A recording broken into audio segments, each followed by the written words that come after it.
எல்லா உறவுகளுக்குமே சந்தோஷமான வணக்கம். நான் ஆர்ஜே எதிர்ஷன் சிவா.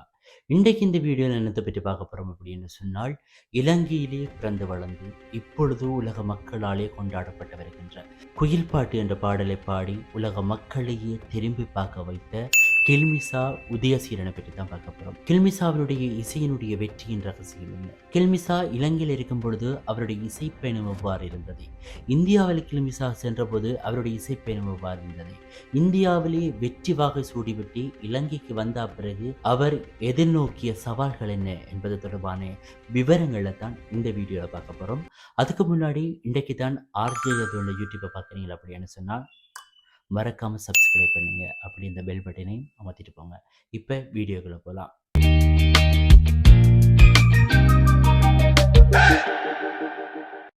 கில்மிசா உதயசீலன் யாழ்ப்பாணத்தில் அரியாலை என்ற பிரதேசத்தில் பிறந்து வளர்ந்து கொண்டிருக்கிறார். இப்படி பிறந்து வளர்ந்து கொண்டிருக்கைகளில் கில்மிசாவினுடைய 3வது வயதில் கில்மிசாவினுடைய இசை ஆசிரியரான கமலலோகினி ஆசிரியரால் இவர் ஒரு கலம்பகள் பிரதேசத்தில் சரஸ்வதி ஆலயத்தில் கமலஹாசன் நடிப்பில் இடம்பெற்ற அம்மாவும் நீயே அப்பாவும் நீ என்ற பாடலை பாடுவதற்கான சந்தர்ப்பத்தை ஏற்படுத்தி கொடுக்கிறார் அப்படின்னு சொன்னால் இவருடைய ஆஸ்தான இசை ஆசிரியர் கமலலோகினி ஆசிரியர். சரி அப்படின்னு சொல்லிட்டு கில்மிசாவும் இந்த முதலாக இந்த ஆலயத்தில் இந்த அம்மாவும் நீ அப்பாவும் நீ என்ற பாடலை பாடுகிறார். அப்பொழுது பாடியை முடித்தால் பிறகு அந்த கோயிலில் இருக்கிற அனைவராலுமே கில்மிசா ஈர்க்கப்படுகிறார், பாராட்டுக்களை பெற்றுக்கொண்டிருக்கிறார். இதால் கில்மிசாவுக்கும் கில்மிசாவினுடைய பெற்றோருக்கும் ஒரு பலத்த உந்துதல் அல்லது அதை தாண்டி அவர்களுக்கான பலம் அங்கு ஏற்படுகிறது. ஓகே, கில்மிசாவினால் பாட முடியும், கில்மிசா ஒரு பாடகி ஆகிறதுக்குரிய சந்தர்ப்பம் இருக்கு அப்படின்னு சொல்லிட்டு அந்த நம்பிக்கையோடு கில்மிசா அவரிடையே தொடர்ந்து படித்துக் கொண்டிருக்கிறார். இப்படி படித்துக் கொண்டிருக்கின்ற காலப்பகுதியிலே சிறு வயதிலேயே கில்மிசாவுக்கு சாரங்கா இசைக்குழு யாழ்ப்பாணத்தை தாண்டி இலங்கையிலே மிகவும் பிரபல்யமான சாரங்கா இசைக்குழுவிலே கில்மிசாவுக்கு மேடை நிகழ்ச்சிகளிலே சிறு சிறு பாடல்களை பாடக்கூடிய சந்தர்ப்பம் அங்கு கிடைக்கப்படுகிறது. இதனால் கில்மிசாவுக்கு ரசிகர் கூட்டம் அங்கு உருவாக்கப்படுகிறது. இதை பார்த்து வேறு வேறு இசைக்குழுக்களும் கில்மிசாவுக்கான சந்தர்ப்பத்தை வழங்கிக் கொண்டிருக்கிறார்கள். இப்படி வழங்கிக் கொண்டிருக்கையில் கில்மிசாவும் அதனை சரியாக பயன்படுத்தி 12 வருட காலமாக அவர் இந்த இசைத்துறையோடு மேடைகளிலே பாடிக்கொண்டிருக்கிறார். இப்படி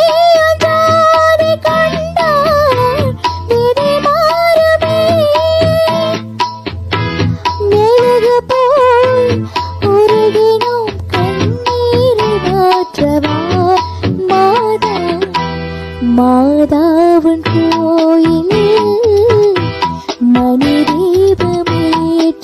இப்படி பாடிக்கொண்டிருக்கிறது தான் 12வது வயதிலே, அதாவது 13வது வயது ஆரம்பத்திலேயே கில்மிசாவுக்கு மிகப்பெரிய ஒரு வாய்ப்பு கிடைக்கிறது. என்ன அப்படின்னு சொன்னால், இந்தியாவிலே பிரபல தனியார் தொலைக்காட்சியான சீ தமிழ் தொலைக்காட்சியிலே கில்மிசா சரிகமபா என்ற நிகழ்ச்சியிலே பங்கு பெற்றுவதற்கான வாய்ப்பு அங்கு கிடைக்கப்பெறுகிறது.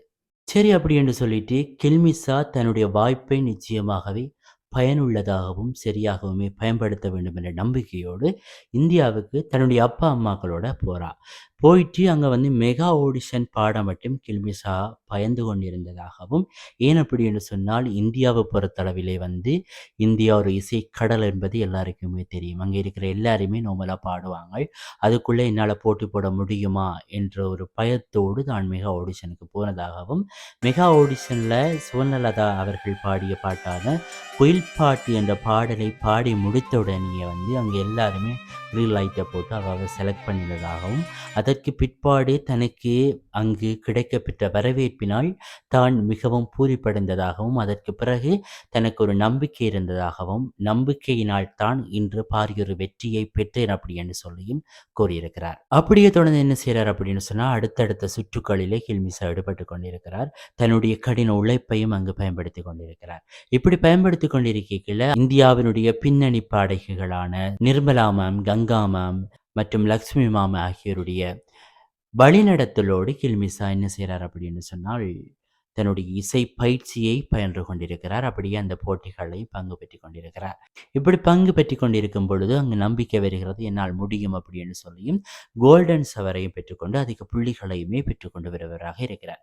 சரி அப்படின்னு சொல்லிட்டு அடுத்த தேர்வு என்ன அப்படின்னு சொன்னால் ஃபைனலிஸ்ட், இறுதிப் போட்டிக்கு யார் தெரிவு செய்யப்படுவது. அங்கு வந்து முதலாவது போட்டியாளரை தெரிவு செய்ய முடிஞ்சாச்சு. அதாவது முதலாவது இறுதிப் போட்டியாளர அங்க தெரிவு செய்தாச்சு. அடுத்ததாக வந்து செகண்ட் ஃபைனலிஸ்ட்டாக கில்மிசா அங்கு தெரிவு செய்யப்படுகிறார். என்ன ஆச்சரியம் அப்படின்னு சொன்னால், கில்மிசா சொல்லியிருந்தா, ஒரு இன்டர்வியூல சொல்லியிருந்தா என்ன அப்படின்னா, தான் செகண்ட் ஃபைனலிஸ்ட்டா வருவேன்னு நம்பவே இல்ல. கண்டிப்பாக ஒரு ஃபைனலிஸ்ட்டா வருவேன்னு நம்பிக்கை இருந்தது. ஆனால் செகண்ட் ஃபைனலிஸ்ட்டா வருவேனோ என்ற நம்பிக்கை இல்லாமல் இருந்தது அப்படின்னு சொல்லியிருந்தார். ஏன் அப்படின்னு சொன்னால், அந்த பாடலை தான் சரியாக பாடியிருந்தாலும், அதுக்கு முற்பாடு அதாவது பயிற்சிகள் பெற்றுக் கொண்டிருக்கும் பொழுது சரியான நம்பிக்கை இல்லை. அதனால் நிச்சயமாகவே அடுத்தடுத்த சுற்றுகளில் தான் நான் இறுதிப் போட்டியாளராக தெரிவு செய்யப்படுவேன் என்ற நம்பிக்கையோடு தான் இருந்திருக்கிறார். ஆனால் அந்த நடுவர்கள் 2வது போட்டியாளராக கில்மிசாவை தெரிவு செய்தவுடனேயே தான் அதிர்ச்சி அடைந்ததாகவும் கூறியிருக்கிறார். கில்மிசாவை பொறுத்தளவில நாங்கள் எங்களால பார்க்கக்கூடிய மாரி இருந்துச்சு.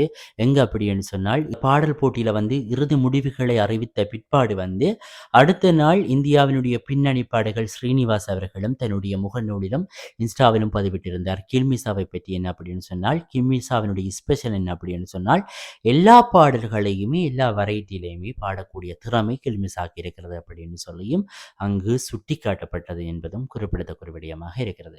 சரி அப்படின்னு சொல்லிட்டு இறுதிப் போட்டிக்குரிய 5 போட்டியாளர்களையும் தெரிவு செய்தாச்சு. இப்ப என்ன நடக்க போகுது அப்படின்னு சொன்னால், தங்களுடைய அபாரமான அதாவது உச்சக்கட்ட திறமையை அந்த மேடையில வெளிப்படுத்த வேண்டும். தங்களுடைய தகுதிகளை பெற வேண்டும் என்ற நம்பிக்கையில வந்து 5 போட்டியாளர்களுமே தங்களுடைய பயிற்சியில வந்து தீவிரமாக இருக்கிறார்கள். இந்த இறுதிப் போட்டியை பொறுத்தளவில் கண்டிப்பாகவே இந்த இறுதிப் போட்டியாளர் ஐவரும் 2 பாடல்களை பாட வேண்டும். 2 வகையான பாடல்களை பாட வேண்டும். என்ன அப்படின்னு சொன்னால், ஒன்று வந்து சேலஞ்சிங் ரவுண்ட் என்று சொல்லியிருக்கு. அடுத்தது வந்து பீப்பிள் சாய்ஸ். மக்களுடைய தெரிவு பாடல்களையும் இவர்கள் பாட வேண்டும். சரி அப்படி என்று சொல்லிட்டு கில்மிசாவுக்கு வந்து சேலஞ்சிங் ரவுண்டில் வந்து என்ன பாடல் கிடைச்சிருக்கு அப்படின்னு சொன்னால், "ஐல ஐல" சாங் தான் கிடைச்சிருக்கு. இதுக்கு முன்னாடி கில்மிசா சொல்லியிருந்தார் என்ன அப்படின்னு சொன்னால், "ஐல ஐல" சாங் வந்து தான் ஏதாவது ஒரு மேடையில கண்டிப்பா பாடணும் அப்படின்னு சொல்லியும், இந்த சந்தர்ப்பம் ஜீ தமிழுடைய இறுதிப் போட்டியில தான் தனக்கு கிடைத்தது அப்படின்னு சொல்லியும், தான் மிகவும் சந்தோஷப்பட்டதாகவும், இந்த பாடல் கஷ்டமாக இருந்தாலும் தனக்கு இது ஈஸியாக இருக்கும் என்ற நம்பிக்கையோடு பயணித்ததாகவும், இத கண்டிப்பாவே இந்த மேடையில பாடணும் என்ற ஒரு உத்வேகத்தோட தான் பிராக்டிஸ் பண்ணினதாகவும் கூறியிருந்தா. காலை எந்தன் முத்தத்தில் விடியும் நாளும் மண்ணில் தப்பாது முடியும் நீ எனதன்மை செய்தாய். அடுத்து வந்து பீப்பிள் சாய்ஸ் அதாவது மக்களுடைய தெரிவு பாடல்ல வந்து என்ன பாட்டு கிடைச்சிருக்கு அப்படின்னு சொன்னால், "கலகலவென பொழியும்" என்ற பாடல் தான் இவருக்கு கிடைச்சிருக்கு. அதனால் கில்மிசா சொல்லியிருந்தார், "இந்த பாட்டு மிகவும் சேலஞ்சிங்கா இருந்தது தனக்கு" அப்படின்னு சொல்லி. ஏனென்று சொன்னால், பயிற்சிகளுக்கு அதாவது இறுதிப் போட்டிக்கு முதலிடம் பெற்ற அனைத்து பயிற்சியிலுமே வந்து தனக்கு இதில் சரியான ஒரு நம்பிக்கை வரவில்லை அப்படின்னு சொல்லி. சிலவுல இந்த தபிலா பீட் பிழையா இருக்கும், சுருதி பிழையா இருக்கும், அல்லது தான் தொடங்குறது முன்னுக்கா இருக்கும், அல்லது தான் தொடங்குக்கு முதலே தபேலா முன்னுக்கு தொடங்கிடும். அப்படியான பல சிக்கல்கள் இருந்ததாகவும், என்றாலுமே ஒரு நம்பிக்கையோட போயிட்டு அந்த மேடையில எந்தவித பிழைகளுமே இல்லாமல் தான் பாடியதாகவும் கூறியிருந்தார். சரி அப்படின்னு சொல்லி ஐவரும் தங்களுடைய திறமைகளை அந்த மேடையில் வெளிப்படுத்தின பிறகு 5வது ஆள், 4வது ஆள், 3வது ஆள் அங்கு அறிவித்த பிற்பாடு வந்து கில்மிசா அங்கு முதலாவதாக தெரிவு செய்யப்படுறார். எங்களால அந்த டைம் பார்க்கக்கூடிய மாதிரி இருந்துச்சு. அந்த டைம் தனக்கு கிடைத்த ஒரு ஒரு வாழ்க்கையை நினைத்து தான் தன்னை அறியாமலே அது கீழ விழுந்து அந்த ஆசீர்வாதத்தை பெற்றது எங்களால பார்க்கக்கூடிய மாரி இருந்துச்சு. சரி அப்படின்னு சொல்லிட்டு கில்மிசா 2, 3 நாட்கள் இந்தியாவிலே தங்கிட்டு, கில்மிசா எங்க வாரா அப்படின்னு சொன்னால், இலங்கைக்கு வருகிறார். சென்னை விமான நிலையத்திலிருந்து யாழ்ப்பாணத்திலே இருக்கின்ற பலாலி விமான நிலையத்துக்கு வாரார். அப்படி வரையில வந்து அவர்களுக்கு வந்து அமோக வரவேற்பு யாழ்ப்பாண மக்களை தாண்டி உலகத் தமிழ் மக்களாலேயே வந்து அவருக்குரிய வரவேற்பு அங்கு நிகழ்த்தப்பட்டது. அதிலும் பல விமர்சனங்கள் அங்கு இடம்பெற்றது. என்ன அப்படின்னு சொன்னால், சாதாரண ஒரு சின்ன பெண்ணுக்கு இவ்வளவு வரவேற்பு வேணுமா? ஒரு பாடலை பாடிவிட்டு தானே வந்தாரு. படித்தேதும் திறமையை சாதிச்சாரா? இல்ல ஒரு பாட்ட பாடித்தானே சாதிச்சாரா? அப்படியான விமர்சனங்களும் பல பேர் பல கருத்துக்களையும் தெரிவித்துக் கொண்டிருந்தார்கள். உண்மையாகவே ஒருவர் தன்னுடைய முயற்சியினால் முன்னுக்கு வந்தால் பல விமர்சனங்கள் நிச்சயமாகவே வரும் என்பதும் குறிப்பிடத்தக்க ஒரு விடயம்தான். சரி அப்படின்னு சொல்லிட்டு கில்மிசா வாரா வந்து தன்னுடைய வரவேற்புகளை எல்லாம் பெற்ற பிறகு பல பல பாடசாலைகளாக இருந்தாலும் சரி, அரசு நிறுவனங்களாக இருந்தாலும் சரி, அதை தாண்டி அரசு சார்பற்ற நிறுவனங்களாக இருந்தாலும் சரி, பல விருதுகளை, பல தொகையான பணங்களை எல்லாம் கில்மிசாவுக்கு சந்தோஷமாக வழங்குகிறார்கள். அதையும் பொறுக்கேலாமல் பல பேர் பல விமர்சனங்களை குறிப்பிட்டிருந்தார்கள் என்பதும் குறிப்பிடத்தக்க ஒரு விடயம்தான். கில்மிஷா சோஷியல் மீடியாக்குள்ள வாரா. ஆனாலும் அந்த சோஷியல் மீடியா கில்மிஷாவினுடைய அனைத்து டிக்டாக்காக இருந்தாலும் சரி, இன்ஸ்டாகிராமாக இருந்தாலும் சரி, ஃபேஸ்புக்காக இருந்தாலும் சரி, கில்மிஷா பயன்படுத்துவது கிடையாது. அவருடைய தாய் அல்லது தந்தையார் தான் அதனை மெயின்டெயின் பண்ணிட்டு வாரதாகவும் கூறியிருந்தார். அதேபோல பல பேர் பல விமர்சனங்களையும் தெரிவித்துக் கொண்டிருக்கிறார்கள். பல கருத்துக்களை பகிர்ந்து கொண்டிருக்கிறார்களாம்.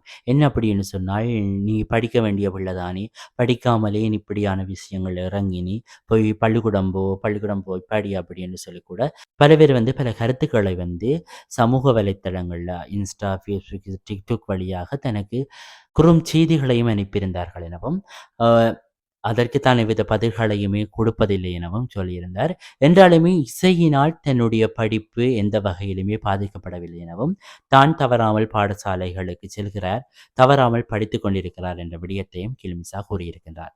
அதேபோல நான் சொல்லியிருந்தேன், இந்த சோசியல் மீடியா கில்மிஷாவினுடைய அனைத்து சோசியல் மீடியாக்களையுமே அவருடைய தந்தையார் மற்றும் தாயார் தான் பயன்படுத்திக் கொண்டிருக்கிறார்களாம். அதனையும் தாண்டி அதில் வார நல்ல கொமெண்ட்ஸுகள், கூடாத கொமெண்ட்ஸுகளை எல்லாமே தன்னுடைய தந்தையார் தனக்கு சொல்வதாகவும், நல்ல விடயங்களை தான் மனதிலே நிறுத்திக் கொண்டு கூடாதவற்றையெல்லாம் கருத்திலே கொள்ளாமல் தான் பயணிப்பதாகவும் கூறியிருந்தார். உண்மையிலே இந்த சின்ன வயதிலேயே இவ்வளவு ஒரு மெச்சூர்டான கதைகளை பார்க்கும் பொழுது மெய்சிலிர்க்கக்கூடிய மாதிரி இருக்கிறது. சரி, இப்படி காலம் போக போக என்ன செய்றா கில்மிஷா அப்படின்னு சொன்னால், கில்மிஷாவினுக்குரிய வாய்ப்புகள் உலகம் ஃபுல்லாவே அவர்கள் சென்று தன்னுடைய இசையினை மக்களுக்கு வழங்கக்கூடிய வாய்ப்புகளை பெற்றுக் கொண்டிருக்கிறார். இதால பல விமர்சனங்களுக்கு உள்ளாகிறார். பல சர்ச்சைகளுக்கும் உள்ளாகிறார். என்ன அப்படின்னு சொன்னால், கில்மிஷா டிமாண்ட் வைக்கிறார் அப்படின்னு சொல்லி, தனக்கு ஏசி கார் வேணும், போலீஸ் பாதுகாப்பு வேணும். அது மட்டும் இல்லாமல் 3,00,000க்கும் அதிகமான பணத்தொகைகள் தனக்கு வேணும் அப்படின்னு சொல்லி பேரம் பேசுகிறார் அப்படின்னு சொல்லியும் சொல்லப்படுகிறது. ஆனால் இவை அனைத்தையுமே முற்றுமுழுதாக உண்மைக்கு புறம்பானவை அப்படின்னு சொல்லி அவருடைய தந்தையார் ஒரு நேரலையிலே குறிப்பிட்டிருக்கிறார் என்பதும் குறிப்பிடத்தக்க ஒரு விடயமாக இருக்கிறது. என்ன ஒரு காணொளியில் உங்களை சந்திக்கும் வரை என்னோட வரவித்தோழன் ஆர்ஜே யதுர்ஷன் சிவா. நன்றி.